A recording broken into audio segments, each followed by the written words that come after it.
নমস্কার সবাইকে, আমি মিমি চলে এসেছি একটা নতুন ভিডিও নিয়ে।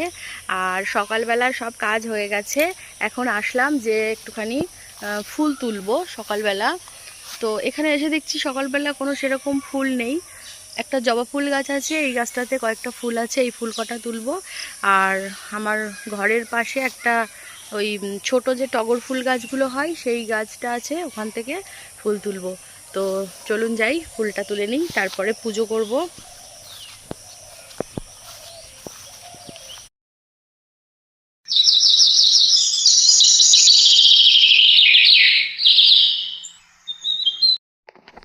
ফুল তুলতে এসেছি, কিন্তু ফুল তুলতে এসে কি ফুল কি আর তুলতে পারবো?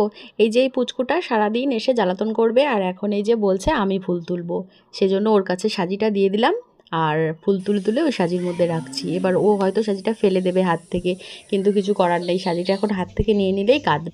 আগে বাড়িতে লাল জবা গাছ ছিল, এখন আর লাল জবা ফুল গাছটা নেই, এই রঙের জবা গাছটা আছে। তো এই ফুল তুলেই ঠাকুরকে পুজো দিয়ে নিলাম। আর এখন চলে আসছি রান্নাঘরে।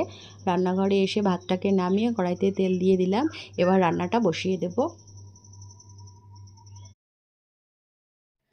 ভাতটা একটু আগে বসিয়ে রেখে গিয়েছিলাম, এখন রান্নাঘরে এসে ভাতটা নামিয়ে দিলাম আর কড়াইতে তেল দিয়ে দিলাম। এবার এখানে আমি রান্না করব কচুর শাক। তার জন্য আমি কড়াইতে তেল দিয়ে তারপরে তার মধ্যে দিলাম শুকনো লঙ্কা, তেজপাতা আর একটু পাঁচফোড়ন দিয়ে দিলাম। মোটামুটি রেসিপিটা একটুখানি শেয়ার করে দিচ্ছি। এটা কিন্তু আমি পেঁয়াজ রসুন দিয়েই করব। কিন্তু এখানে আমার কাছে ছোলা ছিল, মানে রাত্রিরে ছোলা আমি ভিজিয়ে রেখেছিলাম, সেটা সকালে খাওয়া হয়নি। তো ছোলাটা তেলের ওপরে দিয়ে তারপরে রসুনটা আর পেঁয়াজটা দিয়ে এবার এখানে একটুখানি লবণ আর একটু হলুদ দিয়ে এটাকে আমি ভেজে নেব। আর কচুটা ভালো করে আমি মানে ধুয়ে তারপরে একটু সেদ্ধ করে জলটাকে ঝরিয়ে রেখেছিলাম, তার কারণ কচুটা না অনেকটা গ্যাস মানে পুড়ে যায় এটা রান্না করতে। আর জলটাকে ভালো করে যদি ছেঁকে নেওয়া হয় তাতেও একটু তাড়াতাড়ি হয়ে যায় রান্নাটা। সেই জন্য আমি জলটা ভালো করে ছেঁকে নিয়ে তারপরে কচুটা তেলের ওপরে দিলাম। তো আর এখন যা গ্যাসের সমস্যা চলছে, ভীষণ তো কষ্ট হচ্ছে গ্যাসের জন্য।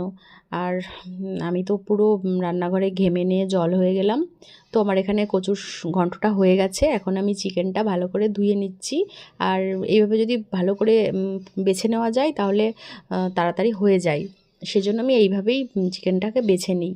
তো এটাকে ভালো করে ধুয়ে তারপরে লবণ আর হলুদ আর একটুখানি সর্ষের তেল দিয়ে ম্যারিনেট করে রেখে এখন আমি জামা কাপড়গুলো একটু রোদ্রে দিয়ে আসছি, তার কারণ আকাশের অবস্থা ভালো না, যখন তখন বৃষ্টি চলে আসতে পারে, আর বৃষ্টি চলে আসলে জামা কাপড়গুলো শুকোবে না। এদিকে চিকেনটাও বসিয়ে দিয়েছি, ভালো করে তেলের ওপরে পেঁয়াজটাকে ভেজে নিয়ে তারপরে মশলাটা দিয়ে মশলাটা ভালো করে কষিয়ে নিয়েছি, তারপরে ওই ম্যারিনেট করা চিকেনটা দিয়ে দিয়েছি। এবারে ভালো করে কষাচ্ছি, এখানে কষানো প্রায় হয়ে গেছে, আর একটু কষাতে হবে, তারপরে জল দিয়ে দেবো। রান্নাবান্না হয়ে গেছে আর আমি এখন ঘরে এসে বসলাম। প্রচণ্ড গরমে প্রচণ্ড কষ্ট হচ্ছে, আর পাচ্ছি না কিছু করতে। তো আজকের মতো ভিডিওটা এই পর্যন্তই, টাটা সবাইকে।